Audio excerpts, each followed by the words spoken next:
I grew up in a household where both my mom and my dad had been divorced and remarried 3 to 4 times. And so I grew up thinking like, if I get married, I am not getting divorced. I always thought my parents should have gotten a divorce. And so which is so funny because I'm on the opposite extreme of Josh. Take a girl and a guy, and they fall madly in love and form a family. Sprinkle in some counseling degrees and a doctorate, a dream of transforming relationships as we know it. And 20 years later, we give you power couple Dr. Ray and Jean Ketkodian. And this is their podcast, Couples Synergy. Welcome back to another episode of Couples Synergy with Dr. Ray and Jean. Hi, I'm Dr. Ray. And I'm Jean, and this is our podcast about love, marriage, and relationships. Be sure to check us out online on our Facebook page and Instagram at Couples Synergy or our website, couplessynergy.com. And be sure to subscribe to our podcast or send us any suggestions on topics you'd like to hear more about. And now on to Couples Synergy, an in-depth look at love, marriage, and relationships, where we bring you our experience helping thousands of couples transform their relationships for nearly 20 years. You know, every day we get to hear intimate details about a couple's celebrations, disappointments, and everyday challenges. We've often wished these stories were shared because we know we are more similar than different. So we've created not only an avenue we can hear about people's intimate lives, but an atmosphere where people come over to our home pub, pour a drink, and share their stories. People like today's guests, Heather and Josh. Thank you so much for being on the podcast today, guys. Thanks Hello. for having us. And I should say Dr. Heather, correct? Yeah. Yeah. Heather and I, we go way back. We did our internship together at the same site. In That's right. 2010? It was 2010, I believe. Yeah, that's a pretty long time. Jeez. Has it been that long? I think so, yeah. So before we get into your story, guys, why don't you guys tell us a little bit about yourselves? What do you do for a living, and how long have you been together? Sure. Heather and I met in Chicago about, funny enough, about the same time y'all did your internship together. A little before that. We've been together since then. We've moved around the country a little bit, and we settled down here in Texas. Our primary day-to-day is running Heather's psychology office and therapy office, and doing all the things that come along with that. So I'm Heather Ingram, and I'm the CEO of In Mind Out Emotional Wellness Center. And like Josh was mentioning, we work together. We've worked together over the last few years, building the practice. So that's been kind of our additional child. And in addition to that work child, we also have our own 2 children that keep us very busy and occupied. So balancing all of that is very fun and challenging and rewarding. That's awesome. Can you guys tell a story about how you met? Yes, I can tell that one, Josh, if you want. It kind of started with a breakup for me. I had my heart broken on my 1-year anniversary with someone I was dating before I met Josh. And in all of my tears, I told my closest friend, I said, I don't want to worry about him. I think this was for the right reasons, and I want to focus on what's going to happen next. And so she said, well, I've got a good way to do that. I'm going to sign us up for all these groups this weekend, so you cannot think about anything other than moving on. And she signed me up for this meetup group where this young entrepreneur, Josh Ingram, had set up this free beer and snacks, and he had me at that. And we got to talk about his new business idea. And so I was in his group for that. And then afterwards he said, hey, do you guys want to go get some drinks after this? And we went to a bar next door after we did this meetup group, and I was so offended that he didn't ask for my phone number throughout the course of that bar experience, that at the end I just said, hey, here's my phone number. You should call me. I'm usually not that forward, but in this case, I thought we had such a great conversation, and I was kind of surprised that he didn't ask me. So later I found out it was because he got accepted to MIT and was planning on leaving in a couple months. So what was going on for you, Josh? Is that why you were leaving? And Yeah, it was. I was working there in Chicago, and I'd made the decision to go back to school for my master's, and I was leaving in a couple months. And my business partner and I were going to work on this idea, and I was thinking about school and starting this new company. And I was like, this is just a lot. And so the thought of dating somebody wasn't really on my mind. And then, she gave me her number, and I was like, that just kind of clicked me back into, dating. Yeah, let's, and then I gave her a call, and we started going out a few times. The next thing I knew, I was canceling my acceptance to MIT, and stayed in Chicago another year with Heather. Luckily, they re-accepted me the next year, and I went back the next year, and Heather and I spent a year together, and then a couple of years apart, and then finally got married and moved in together in Boston, and then eventually got down here to Texas. What was it about the other person that you fell in love with? I'll go first, Josh. For me, it's continually enjoying his company. I love spending time with Josh, and I love our discussions. I never get bored of the time we share with each other. I really like Heather's level of compassion and empathy. When I met her, she's just very, it's probably the therapist in her coming out, but just, she can listen. She's and not just listen, but she hears what you're saying. She's really paying attention. And when you meet somebody like what I feel like for the first time, you're like, oh man, I didn't know people could be like this. I didn't know somebody could actually care about what you were saying and not just focus on what they're going to say next. And that was something that I really liked about Heather. And then, she's just a very intelligent person. And so being able to have those intelligent conversations with her and feel like, she is involved in them and is a part of them really, really made me feel like I'd found somebody I could share my time with. How soon after you met did you know this was your person? So it probably took about 9 months to a year before I was like, okay, this is going to be the rest of our life. I had to start thinking about going back to MIT. I had to reapply. And once I got accepted, I was like, something's going to happen here. I'm moving away. She's going to stay here. Long distance relationships don't work. And I have to decide whether this is serious or not. And when I sat down and thought about it, I was like, yeah, I don't want to not be with Heather. So we got to find a way to stay together, even if we do this. This is really beautiful to hear, honey. I feel similar. I think about 9 to 10 months in, we started both talking about the next stage of our lives and what we wanted for our futures, and they matched very well. And that was and pretty soon after you proposed, and I couldn't imagine saying no.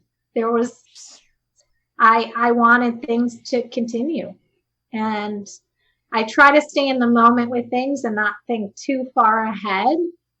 And in that moment, and even today, I want it to continue, and I'm going to do what it takes to make that happen. Because marriage is not easy. Everybody always says it. It's so true. And I think this experience has been very rewarding for me. And I'm excited to see what the future will bring with it. You guys got engaged 9 to 10 months after you met. Was that before you left for MIT? Yeah. It was a couple months before I left. So what was that like then, being at MIT, doing this long distance thing, being engaged?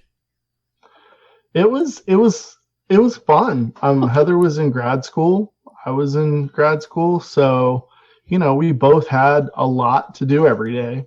And so we're just busy. But every night we would get on Zoom, just like we are right now, and we'd pull up what I don't remember. It was some video network, Netflix or something, and we would at the same time hit play on a show and sit there at our computers watching shows together. And then we'd be like, oh, pause your show, I've got to run to the restroom, and then okay, restart together, and be like, oh, I'm like a second ahead of you, but it's okay. And we're watching each other's expressions. Usually when you're watching a show, you're sitting next to somebody, but when you're watching a show with somebody on a computer, you see their facial expression as the show is playing. And so it was just really nice. And we would, basically every night, either we would just sit and chat or watch a show or do whatever spend a couple of hours together on the show before we went to bed every night on the Zoom. It's really interesting. Just as an aside note, I just heard that Disney Plus is creating a sharing function so that you can watch programs with other people during the pandemic. Yeah, you guys were ahead of your time. Yeah, we're from a generation you had to make things work, right? We don't have it like these kids do today. So. The couple we interviewed yesterday had a long distance situation from two different countries. She was from Russia. He was from England. England, yeah. And that was so long ago that they just wrote letters back and forth. There wasn't internet yet. So this is the newer way to have a long distance relationship. So let's hear the engagement story. Oh, that's a good story. Do you want me to? I guess I'll start it off, and you can tell it, because it kind of was, for me, it was a surprise. Just a surprise, yeah. So Heather and I have a couple of good friends that live in town, and they're dating, and they were dating for a very long time. And so we were out at dinner as the four of us one night, and Heather went to the restroom, and while she was in the restroom, I said, hey, look, I have this idea for proposing to Heather, and I'd like y'all to help. And they got very excited about it right away. And so basically what we did is they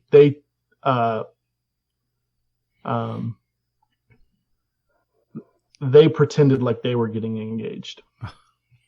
And so I would leak information to Heather that Brian was looking for a ring, or really it was me doing it. And then she would go to the ring store with her friend, and they'd look at stuff, and she'd take notes on what Heather liked, and then they would relay that information back to me.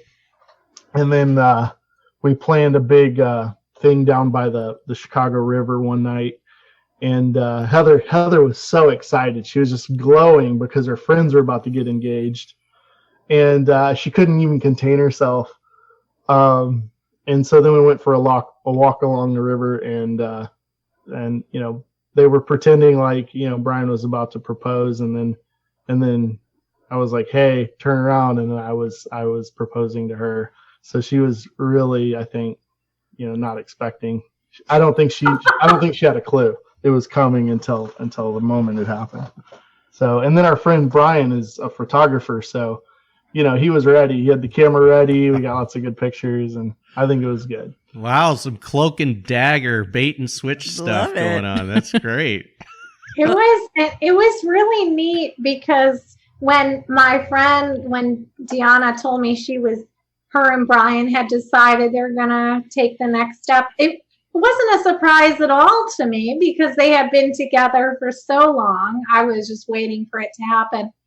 And so I remember, at the ring stores, go, she said, try someone with me. I want this to be fun, you know. So, so I was trying on these rings and she would be like, what do you think? What do you think? And I remember saying, this is your wedding. You know, it's not what I think. It's what she's like, I just want you to have fun too. And so sure enough, she was taking notes on everything I said. And that ring was one of the ones I liked.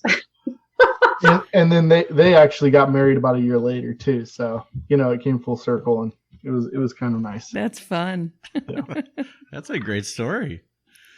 So then you're in MIT for how many years then? I was there for 2 years. So I was doing a master's program. In total we lived there 3 years. And so the first year I lived there, it's kind of funny. It was kind of, you could make a sitcom out of it. I was living in this house with 3 other guys. One of them is from Boston, so he's like straight Boston kind of guy. Me, the Texan, and then a German who's been to every country in the world and is the most traveled person I've ever met, but only eats gummy bears and drinks Coca-Cola. And McDonald's. And then this Italian guy, Daniele, who has never left Italy and does not know anything about America. And so we lived together for a year, and it was a lot of fun. And then after a year, we got married, and Heather moved in to that house with us. Frat house? Yeah. So it's her and 4 guys living the life for 2 years in Boston. So, yeah. Very tight quarters.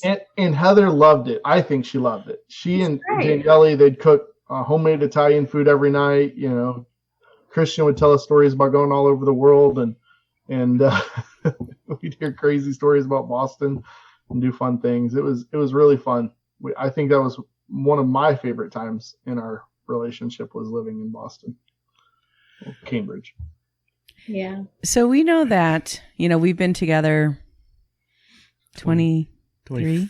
24 years, married Dating. 23. Yeah. Mm-hmm. And, you know, we really see relationships as this big developmental thing that, you know, follows kind of a pattern that people go through. Can you guys kind of talk about your journey and some of the ups and downs that you experienced along the way? Sure.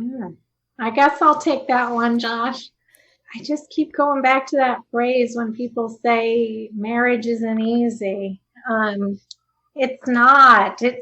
I think when I don't know, at least for me, there's so much growing up, I don't know, as a young girl that from all the movies you watch and the messages that you get growing up about, you know, you just have to, you know, you're going to grow up and get married and live happily ever after. Wow, does that really leave out a big chunk of the experience? And I think I imagined it to be that way. And then when we did face ups and downs, it was a little startling and shocking because, you know, when we got married, when we dated, we really didn't fight much. We didn't have a lot of stressors, but having children really changed a lot for us. And even after our first Olivia, and that was rough. I mean, for the first 4 months of her life, she would not sleep more than 2 hours at a time. So, and then it wasn't until that point where I committed to cry it out that she started getting into a better sleep routine, and all of our lives were more peaceful, including hers. But once we had our second child, I think, you know, 1 is stressful, 2 is more. And it was. And even though we love her and we loved the experience, it really put a lot of stress on me. And the whole time I was, you know, building a business and dealing with the ups and downs of that as well, which is really tough. And I think that's when we were kind of hitting our rough patch, or I think the first rough patch that I can kind of recall of our relationship, where, you know, we're stressed and tired and crabby, and it started to wear on us. And I think that was when we noticed we were fighting more. And I think I had brought up, hey, maybe we should try couples therapy, me being the therapist. Like, hey, let's try this thing I've been doing for the past however many years of my life. For other people, maybe we need to do it for us. And I think that's hard for a therapist in a relationship to say to the non-therapist in the relationship. And I think at first Josh was not on board, and after a while he said, "Hey, let's try that." And I was so grateful that he did say that, because I think that gave us an opportunity to just continue growing in a beautiful way in our relationship. And we've gone back and forth to couples therapy over the years, and I always feel like we grow from that experience. I think of it like, pruning a tree. You have to cut off some dead parts in order for it to flourish and continue to grow in the right direction. Or, that if you don't, it can end up actually killing the tree or the bush. So I think of that with us. We had to really look at what we were doing, and we have to continue to do that over the years, and even on a daily basis sometimes, to just do that self-check. Is this going in the direction we need it to go? And if not, what's my part in that? And so now, even if we don't go back to couples therapy, if we hit a rough patch, I catch each of us kind of doing that subtle self-reflection, and then we do little things to bring it back on track and keep moving it forward. So that's what I've noticed. I think that historically we would go to maybe our parents or aunts or uncles or other people when we got into that place. But everyone's relationship now is so customed, right? Our relationship looks nothing like either of our parents' relationships, right? And so I think that is such an important thing. And, there was a point during our relationship where we actually went separately to counseling. But there's so much adjustment, especially having children, and there's no time to adjust because you're instantly, here they are and they need so much, right? And then to take that step back, and we see that a lot, that couples are not investing in their relationship enough and over investing in their kids, and it wears out the relationship. So that's really awesome that you guys used, the trade.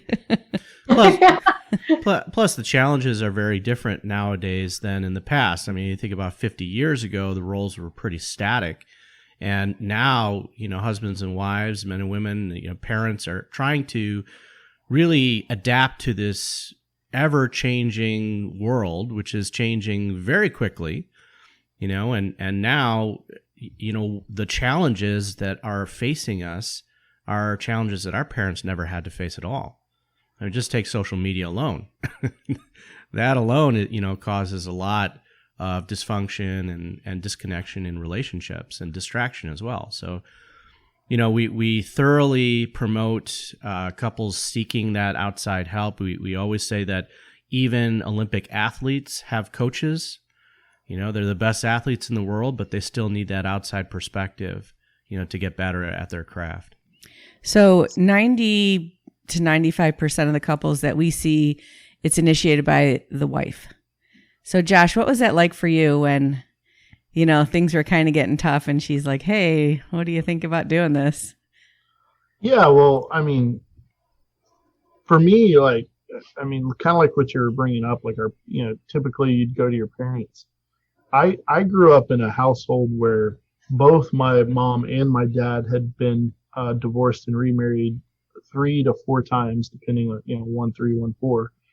And so I grew up thinking, like, if I get married, I am not getting divorced.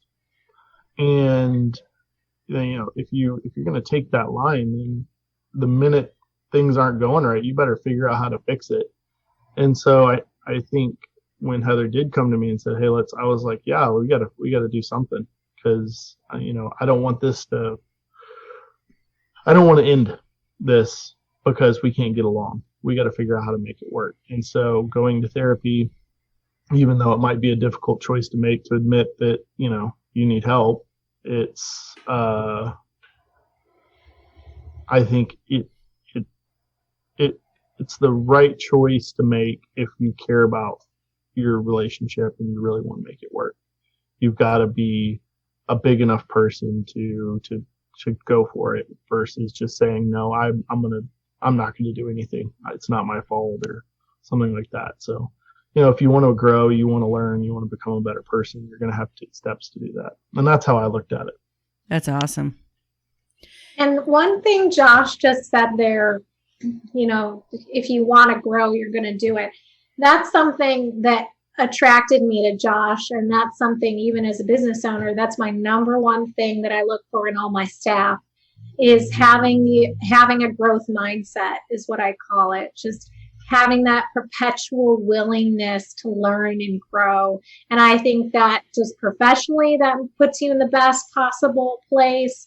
I think personally that puts you in the best possible place. And I think relationally as well. If I didn't have that, if I didn't see that in Josh, I think it would be really hard to have the best possible relationship. And I'm the type of person that, I want to have it all. I want to have the best life I can live. And that includes having the best relationship we can possibly have, the best quality. And that for me starts with both of us willing to take ownership of our stuff and grow and learn and be willing to do that. And that takes a lot of vulnerability too. And I'm so appreciative that you were willing to do that, Josh. Thank you. And just to go back, we've been married for 9 years. We've been together for 11. Our oldest kid is 5. So we were together for a long time before we had kids. And as Heather hinted earlier, we didn't really have any problems for years. I mean, very rarely would we even fight. And Heather would often brag about how good we were as a couple. But I mean, we actually probably weren't growing that much. And it was really, the kids were, the kids. So they brought in this new thing that we had to adapt to, and that threw everything out of line and really changed us from that stagnant place to having to actually work on our relationship. And everything wasn't easy at that point. So we actually had to put effort into it. And I think because we had to put effort, we grew a lot out of it. So is tough as the kids made it, they actually made us better and a better couple because of them being in the picture. I think it's really easy when things start to get tough to sort of go into autopilot and do the droneness of your life, whatever that is, the work, the kids, the house, and kind of, dial down emotions. And you see so many people that they're really at the end of their relationship. It's just completely withered away. And they're sort of looking around like, what happened? I don't even know what happened. And what you guys are talking about growing, it's a double-edged sword because on the other side of that is pain, because that's how we know where we're supposed to grow. And you have to allow yourself to keep that pain dialed up so that you can go, hey, things are out of whack here. We have to fix it. And, I always wish sometimes that I could dial that down. And it's hard to be an aware person and a person that wants to grow. So it's very painful. Would you guys agree with that? Oh, yeah. I think you have to notice the pain, right? Because if you're not paying attention, it's easy to, like you were saying, just go into that drone, and unless you're like, oh yeah, I need to do something about this. This isn't feeling good. You're just gonna, like you said, you're not gonna improve. You're not gonna get better. Josh, you kind of mentioned your kind of parents and your upbringing. Heather, what is it that you learned from your parents, your upbringing, about relationships? Good question. I always thought my parents should have gotten a divorce. And so which is so funny because I'm on the opposite extreme of Josh, where I was very comfortable with people getting divorced and always thought, no, it's okay for some people. It should happen for some people, because I saw that with my parents, the constant fighting throughout my childhood, that I think there's definitely some shame, I think, that comes up, like, or at least came up for me when I realized, oh my gosh, my relationship has problems. Oh no. And that psychological dilemma, I came up just individually saying, oh no, I wanted to be so different from my parents. And I thought I was. And oh no, does this mean I'm like my parents? Because I have issues in my relationship. And so that was really hard for me. And so I think my parents, I always mentally wanted to be so different from them. And I am. And there's just some things that I think what I've learned to accept is just part of any relationship, like arguments, like disagreements, like periods of time. And it's a choice on how you handle that. So I guess from my parents, the messages I learned was shouting doesn't work. Just shouting at each other. And It doesn't? It doesn't work? What? and if what is it? If you're doing the same thing over and over and expecting different results, that's the definition of insanity.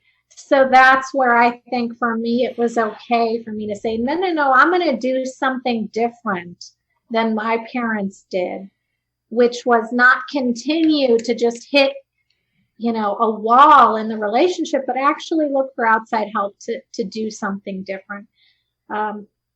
So yeah, and then financially speaking, us making different choices than I saw in my relationship with my parents, which I thought was really the foundation of their dysfunction in their relationship, was how they handled money with each other.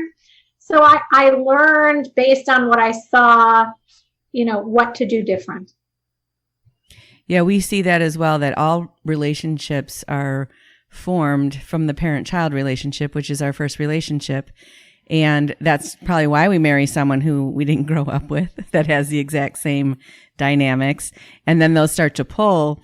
And so you really do have to find out how to show up as an adult in an adult-adult relationship. And it really is developmental. It is not dysfunctional. It's not pathological. It's just the normal process. And it's really interesting. We were at a wedding. Well, it's probably been a couple of years now, but they did that dance, where if you've been married 1 year, leave the floor. If you've been married less than 5, leave the floor. And when it got to 10, nobody left. And nobody left at 15. And then it was at 20. So there was no one there married between 10 and 20 years. It's like all those people got divorced. And, like they didn't make it to the 10 year. And then the ones that did made it to the 20. It was really interesting. That is interesting. Yeah. Yeah, I don't know. I mean, I think we've said this before in other podcasts, but conflict in relationships is inevitable, right? And so the goal isn't to prevent conflict from happening. The goal is to learn the skills and tools necessary to learn from the conflict, right? To grow and to level up in your relationship. And a lot of people, they shy away from conflict. That, oh my gosh, we're fighting. There must be something wrong. Let's avoid it as much as we can, sweep it under the rug, and now we have a lumpy carpet. But that leaning into that conflict, leaning into the emotions, that is the point where you actually learn a lot about yourself and about your partner, and you're able to level up. Is there any specific aha moments that you guys got to that really was a pivotal change for your relationship? I've got something, Josh, if you don't want to jump in. For me, it's the note writing to one another and the love languages. So I've never used love languages as a couples therapist, even though I've been a couples therapist for years. And I was, I don't, for some reason that kind of came up for me. And I think it was when Josh and I stumbled on writing notes to each other. So we started, I think it was like a rough patch, and I wanted to do something to start us. I felt like we were kind of going in this death spiral here, negative, negative, negative, and then it just death spirals. And I noticed it, and I wanted to do something to get out of it. And so I wrote him a note, something about, hey, I love you, and you're a wonderful dad and husband, and I hope you have a great day. And I left it on the buffet where he has to pass, to and from the kitchen. And we were talking to our couples therapist about how much that turned things around for in our relationship. So it really pulled us out of the death spiral and kind of started this upward spiral where then he wrote me a note and I wrote him a note. And just passing by this note throughout the day, we got so much more out of that because it wasn't just the initial note, but it was continuing to see that every day, like throughout the day, that really helped us. And that's where we started talking about the love languages and us just pulling up the 5 love languages and then asking each other, hey, what do you think my love language is? That helped us take it that much further, where now I know, like for Josh, that quality time is so important to him. So even if I'm tired at night, I'll stay up a little bit later just so that we have that time for him because I know how important that is. So I feel like those 2 things over the last year or so have really kind of been aha moments for me to move our relationship in the right direction. What about for you, Josh? Yeah, I think Heather kind of hit the nail on the head. We started doing this note thing, and like she said, like you see the note, and even though you've already read it, you're like, there's still this little evidence of caring sitting there that you're seeing constantly that just reminds you, like, oh, I need to also be in a better place and try to take the higher road in the conversations and in the interactions. And then simultaneously, we had a session where our therapist brought up the love languages.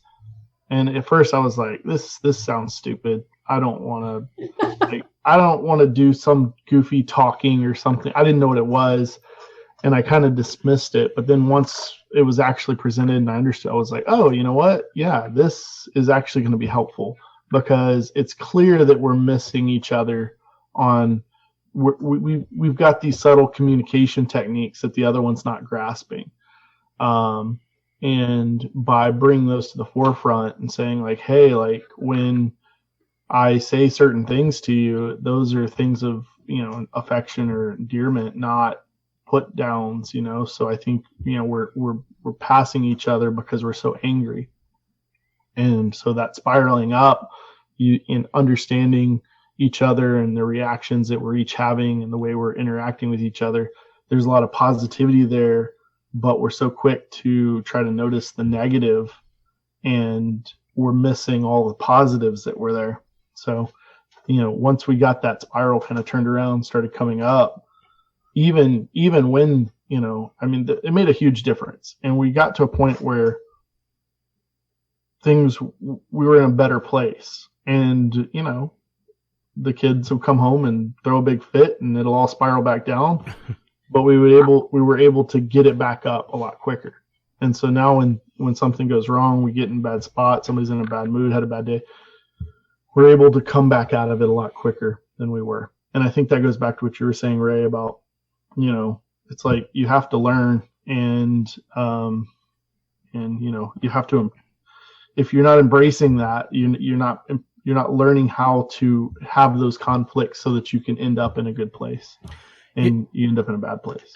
Josh, you bring up a pretty good point. I just wanted to get your perspective on it. You're talking about like, I don't want to do this goofy thing. Right. And, I think it's pretty common. A lot of the guys that I work with, they kind of are approaching things from that perspective too. 80 to 90% of the couples that are coming to see us, it's the woman that has initiated, seeking help. And so the guys are kind of coming in with a raised eyebrow, like, what is this going to be all about here, right? And they have their stereotypes in their head and that sort of thing. So I was wondering what you would say to maybe a guy in that same position. Like he doesn't want his relationship to fall apart, but at the same time, he doesn't want to do this goofy thing, this therapy thing, right? So what would you say to him? Yeah, I think it's pretty simple. I mean, for a skeptic, I'd say, hey, you're going to get they're going to justify your opinion. You're going to come out ahead on a couple of these things and you're going to be like, yeah, see, I told you.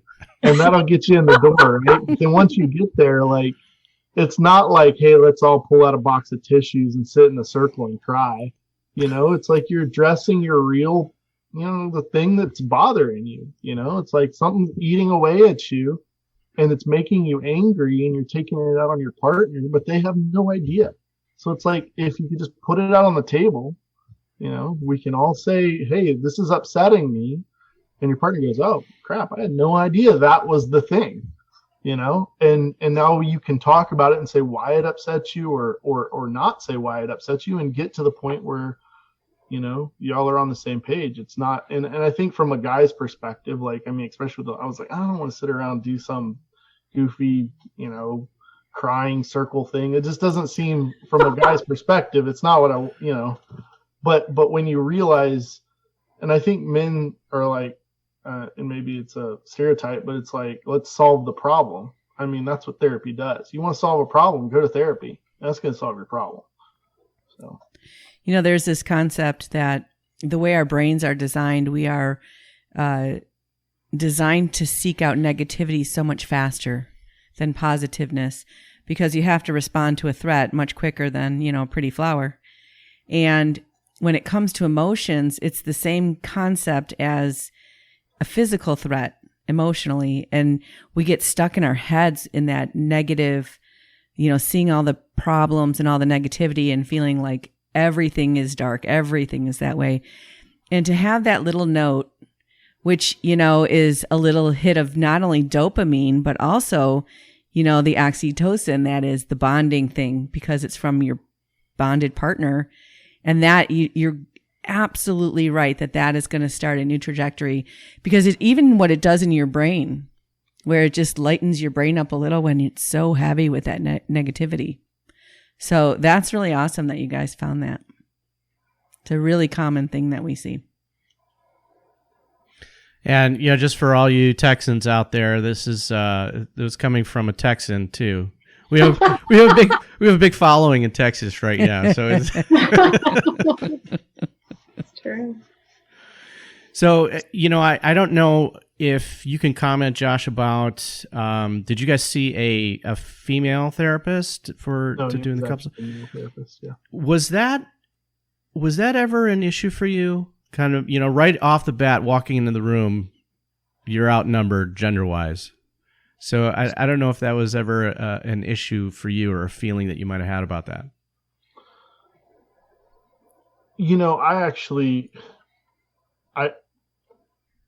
I think in the beginning I was nervous that if we had a female therapist, I would have been outnumbered. And the fact that he was male made me feel like I was going into it not... I think there's this thought that if you go into couples therapy, especially with the opposite sex being the therapist, that you're going to be targeted as the problem based on gender roles. And my experience was, and I think Heather would have to answer this more since she was the odd man out in this this triangle. But I felt like a good therapist isn't going to, they're going to give each person equal time, and their goal isn't to blame anybody. And so once you realize there's no blaming going on, then you don't really feel singled out or targeted. And initially, hon, I don't know if you remember, but we actually saw a female therapist first. And there's a couple times, And then we felt like we were on a good path and then didn't go back for such a long time. She was no longer with the practice, and then we were put with a male therapist. Was that an issue for you at all, or was there anything that you wanted to comment on the gender of the therapist? I did feel like the male therapist got Josh a little bit more than the female therapist. They had different styles, but I thought that was kind of neat. Yeah. I did feel that difference and noticed that difference. And I feel like Josh got a lot out of that experience and actually wound up doing some individual work with him as well because of that connection. And I think he benefited. I don't know, Josh, you can speak for yourself on that, but that was just kind of what I noticed. And I didn't feel, I guess I did feel called out a little bit more with the male therapist than with the female. It could have just been their style difference too. But I think I grew from both the experiences, but I did feel like perhaps Josh grew more out of having a male therapist, but I'm not quite sure. What do you think, Josh?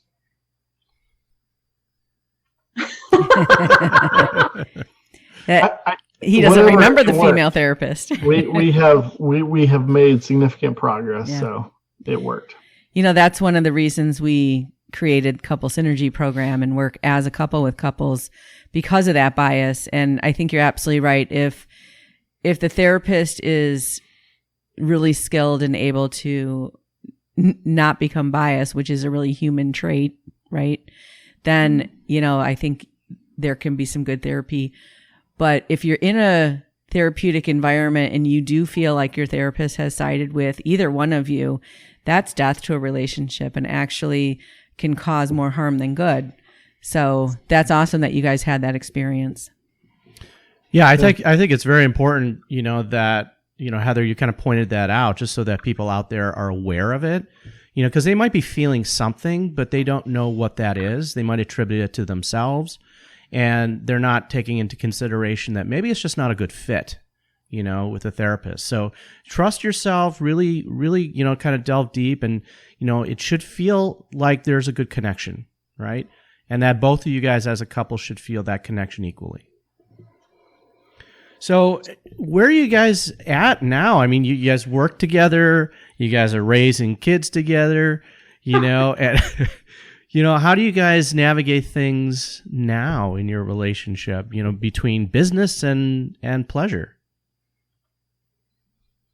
I think it's pretty difficult. I think it's probably it's probably the biggest issue we face right now. Heather and I are both very entrepreneurial in nature. And so we're always trying to grow, trying to get in it. And the thing about when you're an entrepreneur and you're growing a business is whatever the problem is, that's the thing you have to deal with. You always get the shitty part. And so we don't always see eye to eye on how to solve those problems. So a lot of times those are right now where I feel like we'll end up in a spiral, and we'll have to, you know, pull back and say, you know, you've got this, you can handle it. I'm, you know, I have my opinion, but, you know, your opinion is valid. And if you do it, you know, the company's not going to fail. We're not going to end. We're not going to be out on the street. Like, it's one decision out of thousands that got to be made. And so make it and not hold it against each other. And I think that business part, you know, it exhausts you, and then you come home and then you got the kids. And so trying to, you know, maintain an energy level to keep, you know, to interact with them and feel like you're being a good parent after all that other stuff is tough. And I think that we've slowly kind of slid into our own roles where we feel like we handle things better, you know, and work or personal with family. And so, you know, Heather's more of an early person. She'll get up with the kids and kind of take care of a lot of those morning things that I don't want to do. But then, on the other end of the spectrum at night, I'm the one who kind of handles a lot of the night things or making dinner and things like that. And so we kind of just fell into the roles that feel natural, we feel comfortable with. And it gets mixed up from time to time based on different things, but I think we feel good about it. We feel like and especially with this COVID stuff going around, we finally got back into a groove. We feel like things are kind of calm and we can handle all of our situations right now, but that doesn't mean tomorrow a new situation is going to pop up and throw everything into chaos again. So, yeah, I think when we were in that stage of the game, what we did is we each took one day off a week to focus on being with our son or taking care of the house, self-care. And then, we were both in the office because we obviously work together. We have to be there at the same time. But we did do that one day where one of us was home, which was really, just a little breathing room. And I think that's the hardest part. There's not enough time for the self-care and there's not enough time for nurturing the relationship because obviously the business and the kids are going to come first because that, is important. But those are some tough times. I agree with you. And I think there's a guilt when you're an entrepreneur with kids that you feel like giving yourself care is you're taking that away from some other part of your responsibilities. And so it's hard to actually give yourself that. Yeah. Yep. We know how that goes. You feel the same way, Heather? Yeah, I do. And one of the things we've implemented, and this kind of came up in couples therapy where, Josh was like you said, putting it on the table and saying, hey, I think you redline all the time. You're going to drive yourself into the ground and you're not going to be around long term for us to have this great relationship. And I agreed.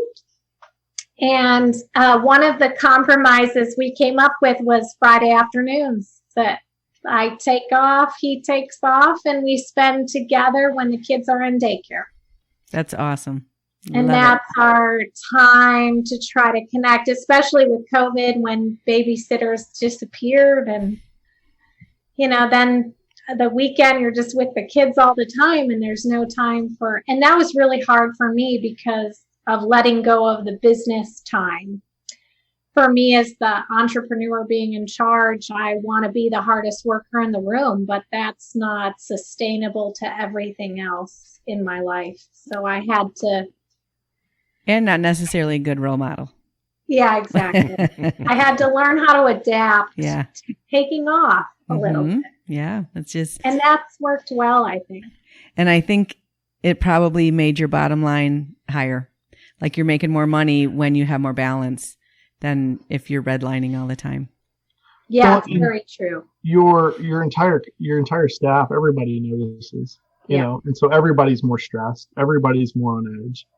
Yeah. And so you've got to, you're the person who's kind of got to pull it back in. You got to settle down, and then you notice everybody else starting to calm down, and everything gets more relaxed, and just makes everything easier.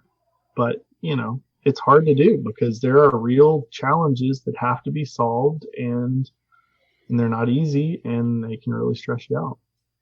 So, last question: what is it that your partner does that they love you? All of the things Josh said about me today. That was for sure. That was beautiful to hear. This was a very good experience, particularly because we had the opportunity to hear the other person's love and care. And I think that's why I love couples therapy so much. I mean, Josh, his action, his willingness to go to couples therapy, all of the things that he shares with me in couples therapy, to me, it shows that he loves me and he wants to be in the relationship. And all of those little things that he does, like writing the notes, are going the extra mile. That really is that proof, that he does care and he loves me. So I don't know. Kind of all the little things too in between on a daily basis, like him just making dinner or calling me and saying, hey, I'll get the kids today. All those little things are, him contributing to us and our family and moving things in the right direction. And his willingness to talk to me and sit down and work through difficult things on a daily basis. So, Josh. Yeah, I think it's the trust is probably one of the things that jumps out to me the most is, just the fact that I can tell that Heather trusts me. And so whether it's something small or big, the fact that she has the faith that I'm there and I've got her back in so many different ways, and that I can feel that trust, that's important. I think that we've got so many things going on all the time. If you didn't trust your partner, you'd just be in a position you couldn't do this. We couldn't do this together. And she does so many things too that I trust, and I don't even have to have a second thought about, because I know she's there, she's my partner, and we're in this together. And I think that's where, I think the question was, how does she loves, or, how do you know your partner loves you? I think that the loves comes out of the relationship that we've been building. And there's like she said, there's so many little things you could point to, but at the end of the day, it's like we trust each other, we've got each other, and, we're here for each other. Human beings have been sharing stories since the beginning of time to grow and heal and bond. And we hope that by you guys sharing your story, it's enriched your lives and the lives of our listeners. Heather and Josh, we want to really thank you so much for joining us today and on Couple Synergy. Our passion is in helping couples and people have happy and healthy relationships, and this podcast gives us a fun way of bringing our knowledge and expertise to you, our listeners. For all of you listening, please subscribe to our podcast and please leave us a review. If you have any questions, comments, or topic suggestions, please email us at contact@couplesynergy.com. For more information about Couple Synergy and our programs such as the Couples Weekend Intensive and our premier program called Couple to Couple, look us up online at couplesynergy.com. And if you know someone who could benefit from this episode, please download it and share it. And thank you for listening. Until next time, synergize your life and synergize your love. You have been listening to Couple Synergy with Dr. Ray and Jean Ketkodian. Couple Synergy was recorded, edited, and produced by Dr. Ray and Jean Ketkodian. Voiceover and music entitled Breathe and Let Go was recorded and composed by Gina Gonzalez.